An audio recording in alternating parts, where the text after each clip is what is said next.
Voici le citoyen Park Jun. Il est sur le point de devenir membre de ce que les anciens soldats nord-coréens appellent parfois en plaisantant l'armée des pleurnicheurs de Corée du Nord. C'est le camp d'entraînement. À 17 ans, il vient d'obtenir son diplôme du secondaire. Selon la loi nord-coréenne, tous les citoyens valides, de naissance acceptable et ayant terminé le lycée, doivent servir dans les forces armées. Park est considéré comme apte au service, car sa santé a déjà été secrètement évaluée à 2 reprises à l'école, par le comité local de mobilisation militaire ou CMM, à l'âge de 15 et 16 ans. Il est considéré comme étant de naissance acceptable, et sa famille n'a aucun antécédent de rébellion connu. La conscription peut être évitée en cas de maladie, si l'on est enfant unique d'une famille d'à charge, ou si l'on poursuit des études supérieures. Avant la famine des années 1990, faire partie de l'armée était un signe de prestige et une chance d'avoir une meilleure carrière et une alimentation stable.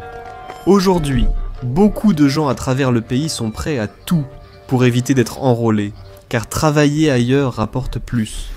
Par conséquent, il est courant de simuler une maladie, ou de soudoyer les responsables locaux du CMM pour qu'ils détournent le regard, souvent avec quelques mois de salaire, soit environ 100 $. Mais si vous êtes pris, éviter la conscription peut mener à 1 an de détention dans un camp de travail.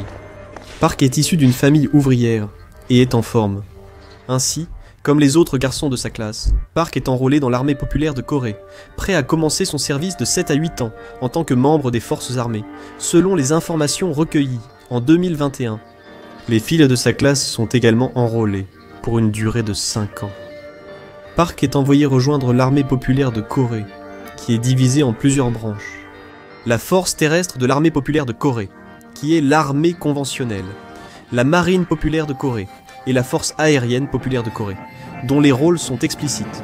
La force stratégique populaire de Corée, qui supervise l'arsenal national de missiles balistiques, et la force des opérations spéciales populaires de Corée. Au total, l'armée nord-coréenne est la 4e plus grande du monde, avec environ 1,3 million de personnes en service actif, environ 600 000 réservistes, et jusqu'à 5,7 millions de membres des gardes rouges ouvriers et paysans, une milice paramilitaire de réserve. Ces chiffres font de la Corée du Nord l'une des nations les plus militarisées de la planète, ce qui n'est pas surprenant, compte tenu de la politique du pays axée sur la défense avant tout. Park est d'abord envoyé au camp d'entraînement ou à la formation de base. Transformer un civil en soldat prend environ 3 mois, tandis que les forces d'opération spéciales ou les gardes frontières requièrent 6 à 12 mois. Pendant le camp d'entraînement, les conditions sont dures, avec une discipline stricte et un entraînement intensif. Park et ses camarades reçoivent des instructions sur l'utilisation des armes, des exercices de tir, de longues marches avec équipements lourds et des arts martiaux. Tout au long de cette période, il y a un endoctrinement constant, quelque chose qui se poursuit pendant toute la durée du service. Le service envers la nation et ses dirigeants est martelé dans leur esprit, et le sacrifice de soi pour l'amélioration de la Corée du Nord est fortement mis en avant. À certains égards, la vie de Park s'est quelque peu améliorée depuis qu'il a rejoint l'armée. Depuis des décennies, la Corée du Nord connaît des pénuries alimentaires chroniques. Même aujourd'hui, il n'est pas rare que les membres les plus pauvres de la société aient faim, et sauter des repas arrive régulièrement. Ceux en camp d'entraînement reçoivent théoriquement 3 repas par jour. Pour ceux issus de milieux défavorisés, le service peut être le meilleur moyen de remplir leur ventre. Après l'entraînement, Park reçoit sa carte d'identité et prête serment. Park est affecté à la force terrestre populaire coréenne, la plus grande branche. Park reçoit son fusil d'assaut type 88, une arme de la gamme Kalachnikov. Plus précisément, il s'agit de la variante nord-coréenne de l'AK-74. Chambré en 5,45 par 39 mm, le type 88 existe en plusieurs variantes. Le type 88 d'origine possède une crosse fixe en bois. Le type 88-1 est équipé d'une crosse repliable sur le côté. La version améliorée, le type 88-2, a une crosse en acier repliable vers le haut. Il utilise un chargeur de 30 coups. Mais le type 88-2 accepte aussi un chargeur hélicoïdal de 75 coups.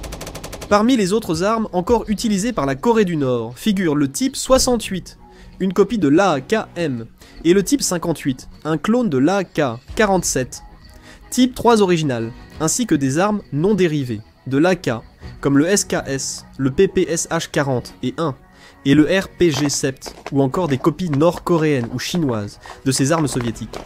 Park reçoit aussi son uniforme, conçu pour se fondre dans le climat tempéré de la péninsule coréenne. La désignation officielle est incertaine, mais le motif est similaire à celui de l'uniforme camouflage forêt sud-coréen, lui-même basé sur l'uniforme Woodland M81, utilisé par les États-Unis de 1981 jusqu'au milieu des années 2000. Il ressemblait tant à la version sud-coréenne que ceux-ci ont modifié leurs uniformes avec un motif numérique pour éviter toute confusion. La Corée du Nord consacre une somme énorme à son armée. Environ un quart du produit intérieur brut du pays étant alloué aux dépenses de défense. Cela peut sembler beaucoup, mais l'économie nord-coréenne est tellement stagnante que cela représente entre 7 et 11 milliards de dollars par an. La Corée du Sud dépense 48 milliards de dollars par an, contre environ 1000 milliards pour les États-Unis. Faute de ressources. La plupart des équipements nord-coréens sont vétustes et en mauvais état, avec de nombreux stocks obsolètes, provenant surtout de l'Union soviétique ou de la Chine. Il y a même des rapports indiquant que la Corée du Nord utilise encore des T-34 soviétiques, des chars qui ont été utilisés pendant la Seconde Guerre mondiale. Comme la majorité de l'armée nord-coréenne, Park est stationné dans le sud du pays, près de la DMZ, qui le sépare de la Corée du Sud, une frontière qui est de loin la plus lourdement défendue et surveillée au monde. Là-bas, lui et le reste de ses unités sont prêts soit à défendre la Corée du Nord contre la Corée du Sud et leurs alliés américains, soit à franchir la zone démilitarisée et à unifier la péninsule coréenne sous une seule bannière. Une journée typique débute à 5h40 par course à pied et pompe jusqu'à 6h10, suivie d'une toilette rapide à la rivière, puis petit déjeuner à 6h40, avec de petites portions de maïs, légumes, céréales ou riz. Ensuite, appel, entraînement, exercice de tir, déjeuner, nettoyage des armes, puis entraînement jusqu'au repos à 17h40. Après le dîner, les soldats font du sport, jouent aux cartes et fument. La lessive est généralement faite une fois par semaine. L'appel du soir a lieu à 8h du soir, et le coucher à 9h du soir. En mai, juin, octobre et novembre, les soldats sont censés travailler dans les fermes ou sur des chantiers. Bien qu'ils soient relativement bien nourris par rapport au reste du pays, ils ne reçoivent pas forcément les 3 repas par jour auxquels ils sont censés avoir droit. Bien que la Corée du Nord n'ait pas mené de guerre depuis les années 1950, il existe toujours une possibilité que le soldat Park soit envoyé en zone de guerre. Des troupes nord-coréennes ont été envoyées pour servir les ambitions nord-coréennes à l'échelle mondiale, notamment pendant la guerre du Vietnam, la guerre du Kippour et divers conflits en Afrique. Bien que les détails de ces événements soient difficiles à confirmer, puisque la Corée du Nord est l'un des pays les moins transparents au monde. Récemment, outre les armes et munitions, des soldats nord-coréens ont été envoyés en Russie pour aider ce pays dans le conflit en Ukraine. Il y a énormément de controverses concernant le rôle de ces troupes, qu'elles soient engagées dans les combats, qu'il s'agisse d'ingénieurs travaillant à l'arrière, ou simplement d'observateurs et de conseillers. Pour Park Jung, il rêve souvent d'une vie meilleure. La discipline est stricte en Corée du Nord, surtout dans l'armée. Même la moindre infraction peut entraîner des punitions sévères. Récemment, 2 soldats ont subi une sanction disciplinaire sévère simplement pour avoir appelé la Corée du Sud par une autre forme de son nom, ce qui sous-entendait que le gouvernement sud-coréen est légitime. D'autres fugitifs ont écopé de peines allant jusqu'à 5 ans de prison, subissant travail forcé, violence, sommeil, soins et alimentation limitée. La Corée du Nord applique également la règle des 3 générations. Tout crime commis sera puni sur 3 générations de la famille. Même si Park parvient à s'échapper, sa famille subira les conséquences de ses actes, ce qu'il ne permettra pas. Résigné, Park accepte son sort et endure le travail dur, la mauvaise nourriture et la discipline stricte. Juste un soldat parmi tant d'autres, au service du royaume.